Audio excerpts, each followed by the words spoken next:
This is NC Spin, an unrehearsed discussion on issues of interest to North Carolinians. Now, here is your moderator, Tom Campbell. Welcome. This week we have a very special NC Spin for you.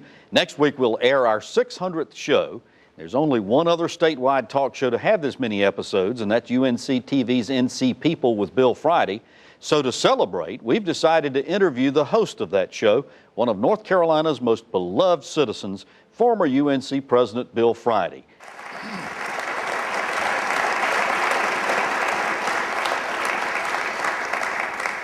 Happy birthday. Thank you, sir. 600.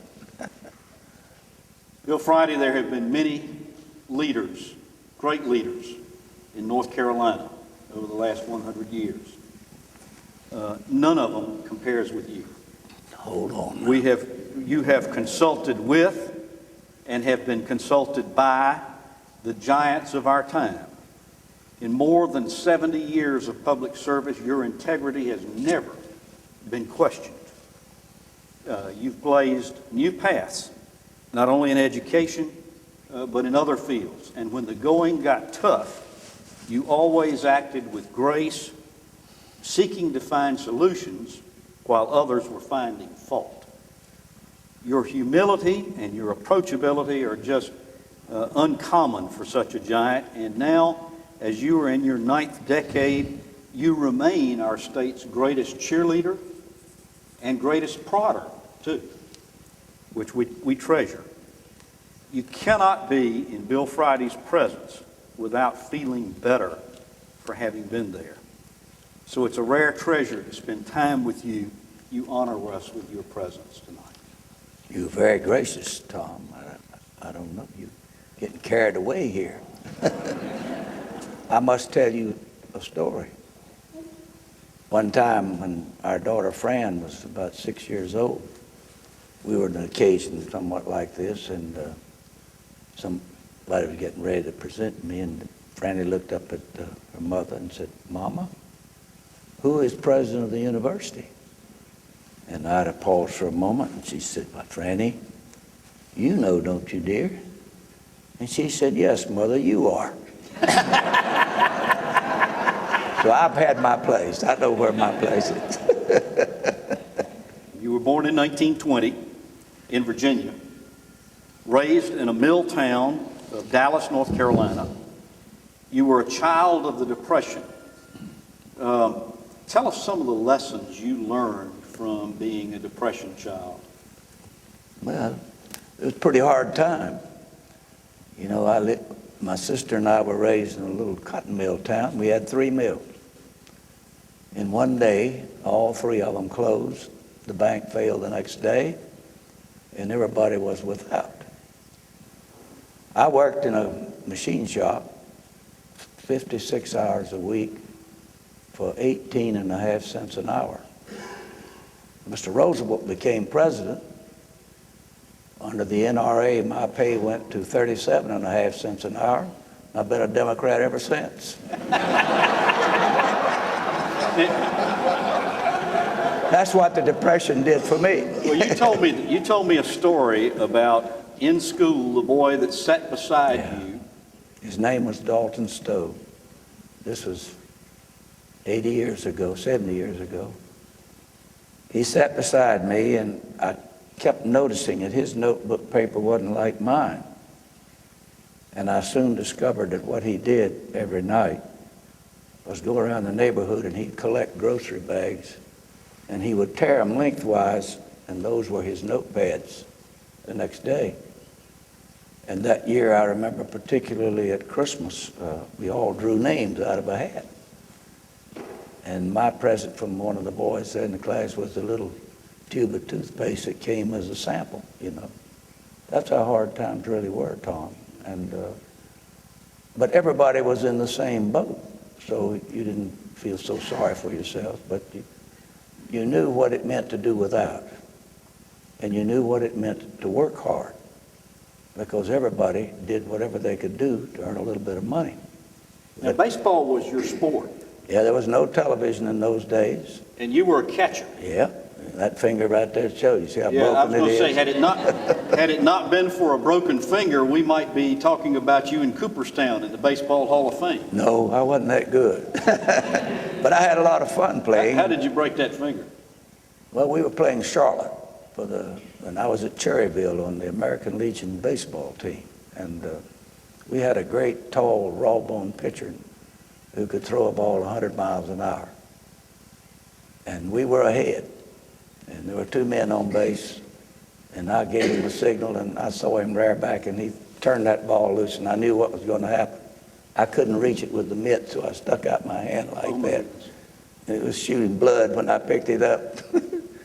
And we lost. That was the trouble. It was a very Spartan existence, but one that taught you something. That adversity is a really good teacher. Yeah, a $50 scholarship enabled you to go to college at Wake Forest. Most people don't know you started at Wake Forest, but then you transferred to North Carolina State to textiles. That's right. Why textiles? My father was in the textile machinery business, and I was going to follow his work. And I came here in the fall of 1938, and it was like all the rest of people who got to go here. It was the happiest years of my life.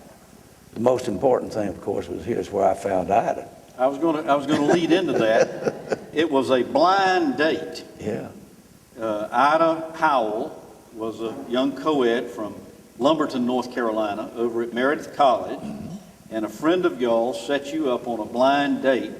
Now, as I heard it told, after the date, somebody asked Ida, how was it? So this interviewer asked her, says, well, did you have a good time? Yes. All this says, love at first sight? And she said, heavens no. Just like that. Well, it worked out pretty good because the partnership was formed that 68 years later has 3 beautiful daughters and a very close relationship between you and your Ida. 68 years of happiness, I assure you. We'll be back with more in our interview with Bill Friday following these messages. Farm Bureau knows we must protect our most important natural resource, water. There's going to be continued increased competition for water in North Carolina, so it's going to be a huge issue.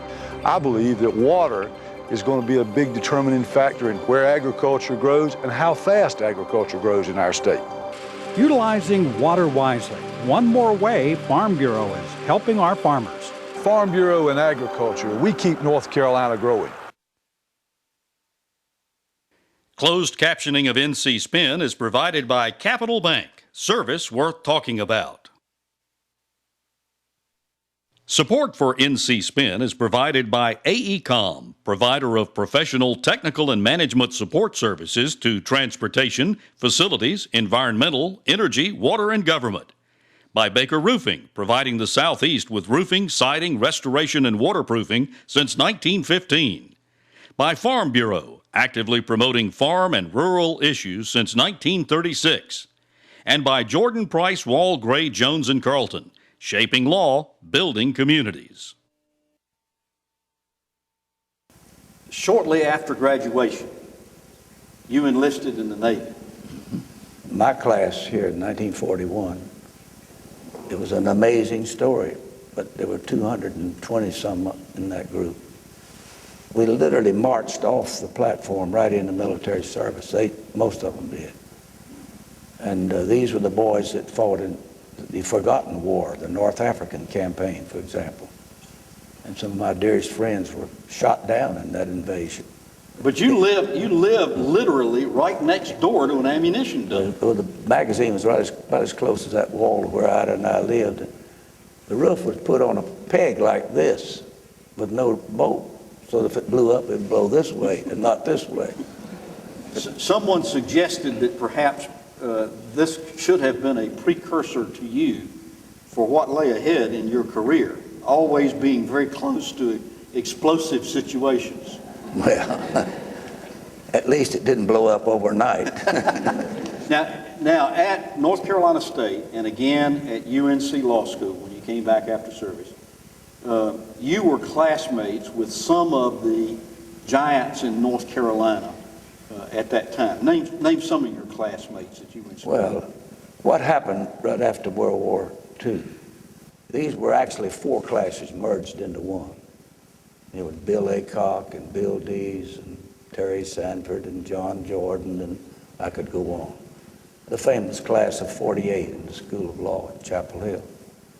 A very wonderful group of men and women, and you could tell they'd all been leaders before they got to law school, most every one of them. You said you used to have study groups with these folks and even have Bible study at the University Methodist Church? My study group was Bill Aycock, who became chancellor, Dixon Phillips, who became the senior federal judge, Bill Dees, who was chairman of the Board of Governors, John Richard Jordan, who was chairman of the Board of Governors, and they let me in on the end. But it was some group to be working with, and we stayed together for 2 solid years. Tom Brokaw calls your generation the greatest generation. But I'm struck by the fact that so many of you came home from World War II, and rather than immediately seek to get rich in various professions, so many of you went into public service. Put you in the position of that class. We had seen so many of our classmates get lost. You go through experiences like that, ordinary things don't bother you anymore. You want to get something that really is your life can be spent doing. And I would venture to say that every person in that class had some experience like that during that 4 or 5 years of really active duty. And you don't do that without learning some things about adversity and humility and kindness, and you want to give back. Not because of any vainness or pride or anything like that. You just felt a duty to do it, and that was what marked that generation, I think, more than anything else. More of this special Evening with Bill Friday in a moment. If you'd like to have your own copy of this hour-long interview, please call NC Spin at 919-832-1416 or email us at contactus@ncspin.com. These DVDs are $20 each, and $5 of each purchase will be donated to the Ida Howell Friday Faculty Development Fund at Meredith College.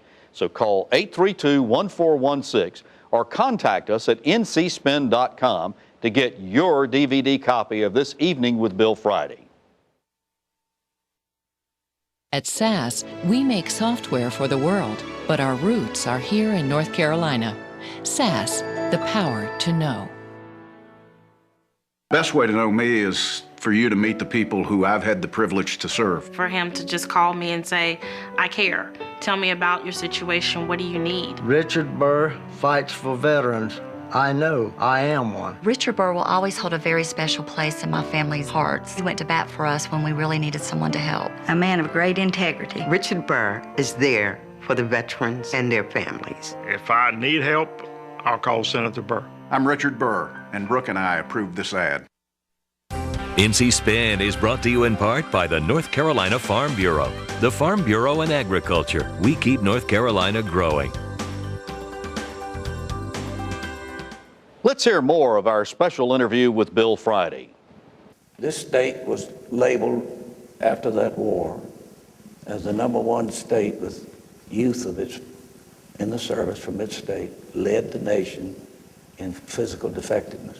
They weren't physically qualified to fight the war.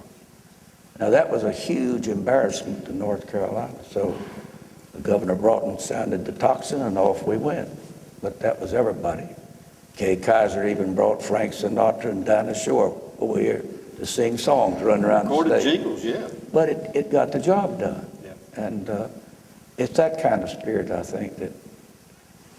I think adversity is one of the really great teachers. So you take a job at the university system, you become the assistant secretary, you work closely with Frank Porter Graham, Gordon Gray, Billy Carmichael. These folks became friends and mentors at the same time, did they not? Yeah, they were all good teachers. Very different people, I must say, all three, very different personalities. Billy Carmichael, probably the most colorful of the characters that you worked with. In fact, folks who are ACC basketball fans can really thank Billy Carmichael for starting television broadcast of ACC basketball, can they not? Oh, I was there the day it happened. Anybody in here who ever took Jim and Will and Jim, you go up to the second floor. We went down there one day with a cold chisel and a sledgehammer. This is literally the truth. And we cut a peephole from in that brick wall right down on the floor, just as far as the camera could swing, left to right, no farther. And they didn't have the telephoto lenses then, so you just saw ants running back and forth. And you had to stick that camera lens through there. No audio. Now why? All of the radio stations were jumping all over us because we were killing the cellular broadcast time. So that's when the word broad vision came into the vocabulary of North Carolina. And we stood up there that night playing Wake Forest, just watching the lens go back and forth all night long.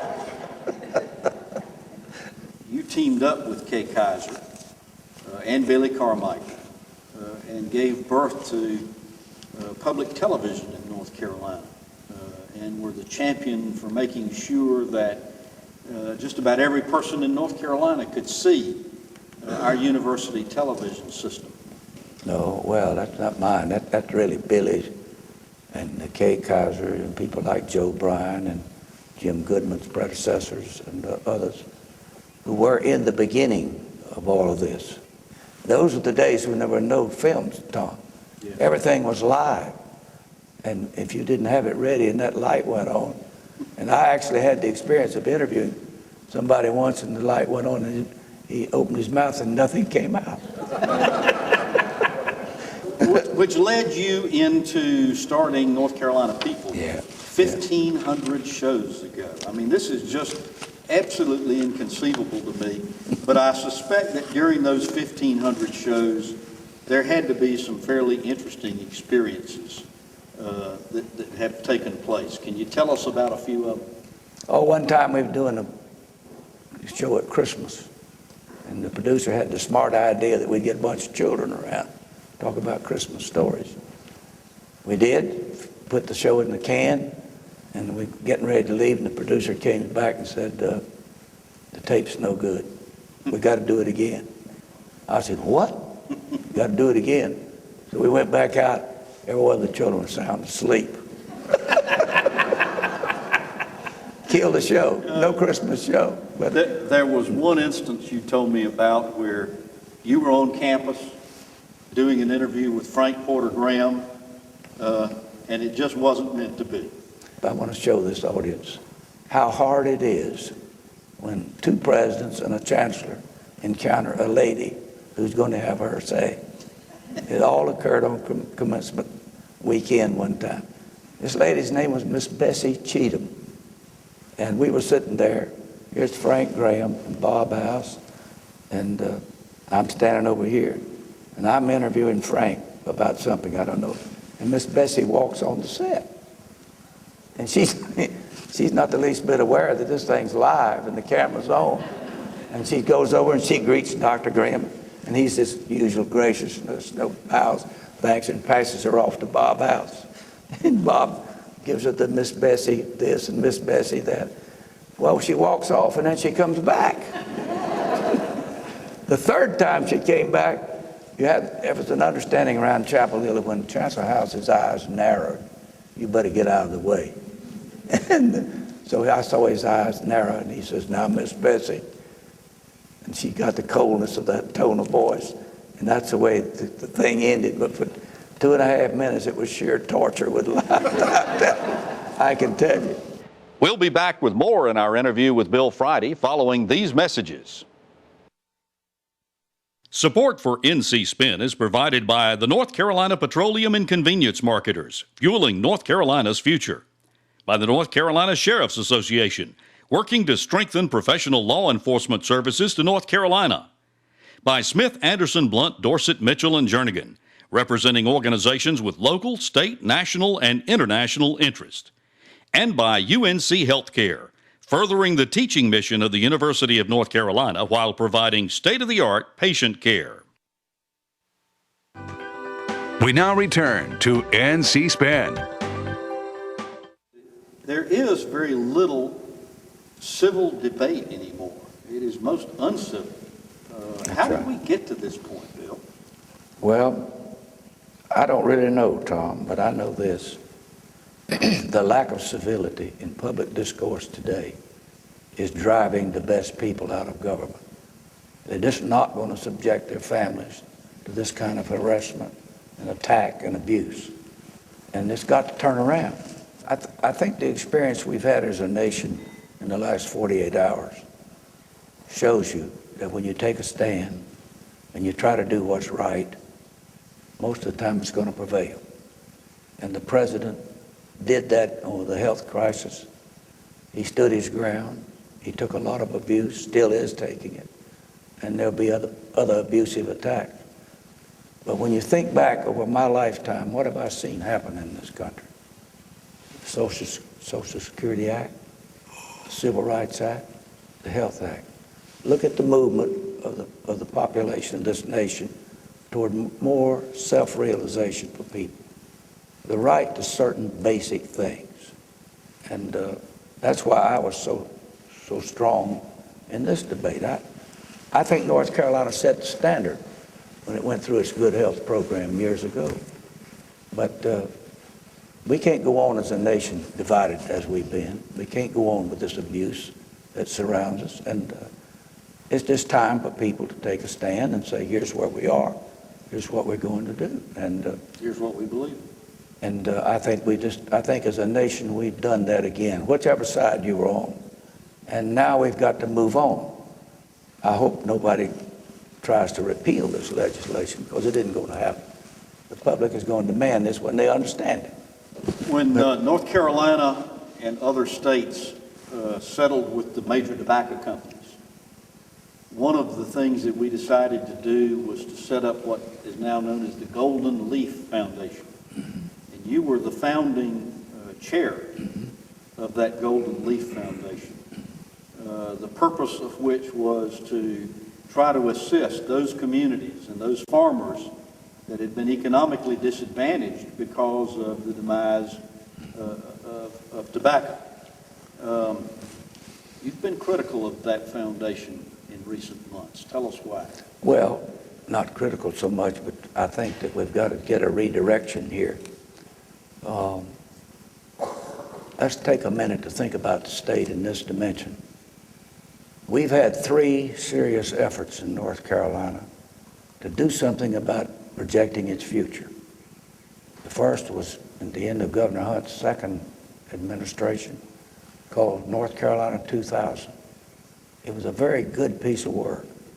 I had 50-some specialists involved, water, air, all this. The change of administrations in that study died. Governor Hunt comes back to office as a group called the Commission on Competitiveness. That didn't move. Then came the Progress Board, which was politically killed this last session. You've got to depoliticize this process. And you've got to ask people of the experience and caliber, say of a Hugh McCall or a John Medlin or a Jim Goodnight or people like that, to take a sum of money and capitalize upon what President Bowles did last year. He went from border to border. He listened to everybody that wanted to talk about North Carolina. And he got a very clear perception of the role of the institution in the future of the state.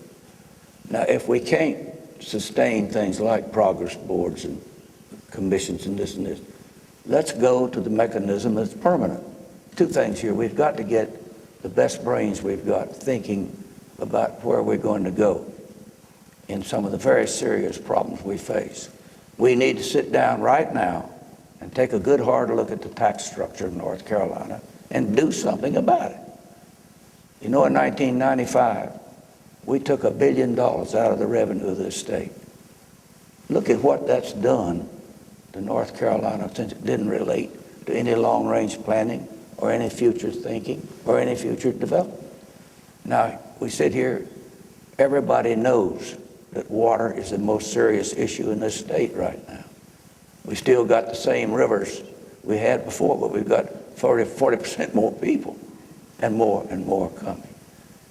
The whole issue of population mix is big in this state. Look at the effort now about people my age. There are over 1 million people in North Carolina over 65 years of age now. Where's the hospitalization, the medicine, the care? This is something that you've talked with Rand Coble about at length, and it's a very pressing question. Who's paying attention? You see? Now you just go on. You can carry this through transportation. You can carry it through a whole mental health. I mean, we could name a number. But the point is, this doesn't require new money. This money is already in the trust of the Golden Leaf Foundation. There can be a redistribution there. But also, what amazes me is that the income flow every year is over $70 million. Yeah. That's a lot of money. You'd be doing some significant things. But what we need now is to get refocused and be about the business. And I don't know of any other place that you can accurate and get immediate, competent judgment put to work than the university structure, which has done it before. We hope you've enjoyed part one of our special interview with UNC President Emeritus Bill Friday. Tune in for next week for part two of this interview. Until then, stay informed and watch out for the spin.